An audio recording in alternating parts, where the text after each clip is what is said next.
सकारात्मकता या पॉजिटिविटी, ये शब्द सुनते ही दिमाग में अच्छी अच्छी बातें, मुस्कुराते हुए चेहरे आते हैं। लेकिन क्या ये सिर्फ एक अच्छी भावना है या इसके पीछे कोई गहरा विज्ञान है? आज हम इसी की पड़ताल करने वाले हैं। हमारे हाथ में डॉक्टर मंजरी का एक बहुत ही दिलचस्प लेख है जिसका शीर्षक है सकारात्मकता की विज्ञान समर्थित शक्ति। और आज हमारा मिशन ये समझना है कि हमारी सोच, हमारे तनाव, हमारी बीमारियों और यहाँ तक कि हमारी उम्र पर भी कैसे असर डाल सकती है। तो चलिए इस सोच की शक्ति को परत दर परत खोलते हैं।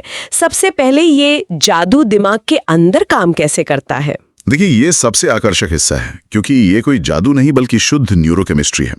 हम अक्सर सोचते हैं कि सकारात्मकता सिर्फ मूड बदलती है, पर यह सचमुच हमारे दिमाग के अंदर की वायरिंग को बदल देती है।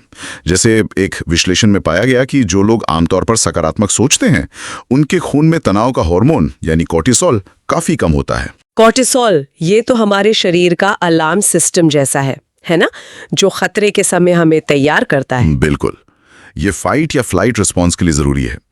लेकिन आजकल की जिंदगी में ये अलार्म ट्रैफिक जैम में, ऑफिस के तनाव में, हर छोटी बड़ी बात पर बचता रहता है। सकारात्मक सोच इस अलार्म सिस्टम को शांत करना सिखाती है। और इससे भी बड़ी बात यह है कि ऐसे लोग किसी भी भावनात्मक झटके से, जैसे कोई बुरी खबर या नाकामी, ज्यादा जल्दी उभर पाते हैं। उनका दिमाग आवेग में आकर रिएक्ट करने के बजाय शांति से जवाब देना सीख जाता है। तो ये सिर्फ हर वक्त खुश रहने के बारे में नहीं है, बल्कि ये मुश्किल समय के लिए एक तरह का मानसिक कवच तैयार करने जैसा है। लेख में डॉक्टर बारबरा फ्रेडरिक्सन की एक ब्रॉडन एंड बिल थ्योरी का जिक्र है। लेकिन क्या ये सिर्फ एक आकर्षक विचार नहीं है? ये कहना कि खुश रहो तो ज्यादा क्रिएटिव बनोगे, ये थोड़ा ज्यादा सरल नहीं लगता? असल में ये काम कैसे करता है? ये सवाल बहुत अच्छा है क्योंकि ये थ्योरी सरलीकरण से कहीं ज्यादा गहरी है। इसे ऐसे समझिए, जब हम तनाव या डर में होते हैं तो हमारा दिमाग एक टनल विजन में चला जाता है। हमें सिर्फ समस्या दिखाई देती है और कुछ नहीं। हमारा दिमाग बस उस खतरे से बचने के रास्ते ढूंढता है।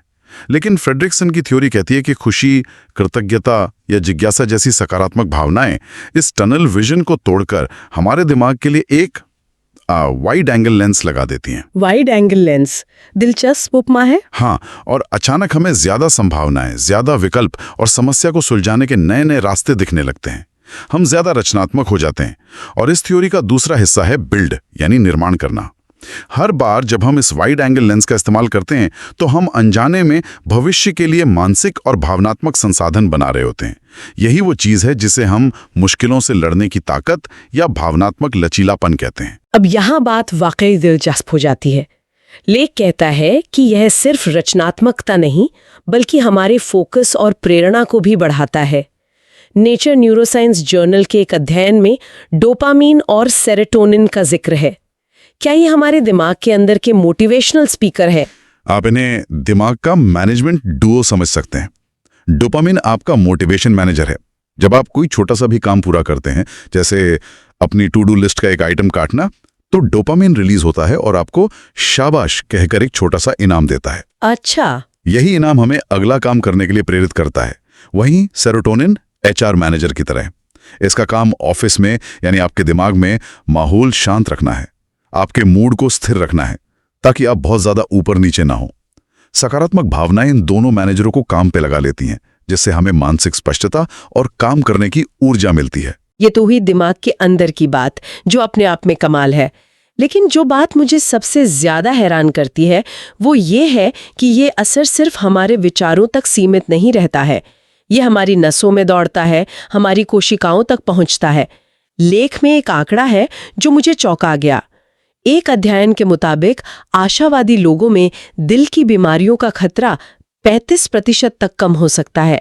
35%? ये तो कुछ दवाओं या बड़े लाइफस्टाइल बदलावों के बराबर का असर है। हाँ, और ये आंकड़ा हवा में नहीं है, इसके पीछे सीधा जैविक कनेक्शन है।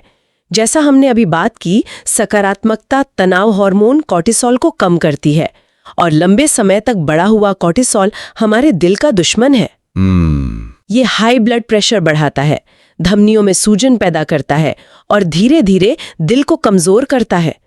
तो जब आप अपनी सोच से कोर्टिसोल को काबू में रखते हैं तो आप सीधे सीधे अपने दिल को बचा रहे हैं। हमारी सोच हमारे दिल के लिए एक सुरक्षा कवच की तरह काम कर सकती है। बिल्कुल।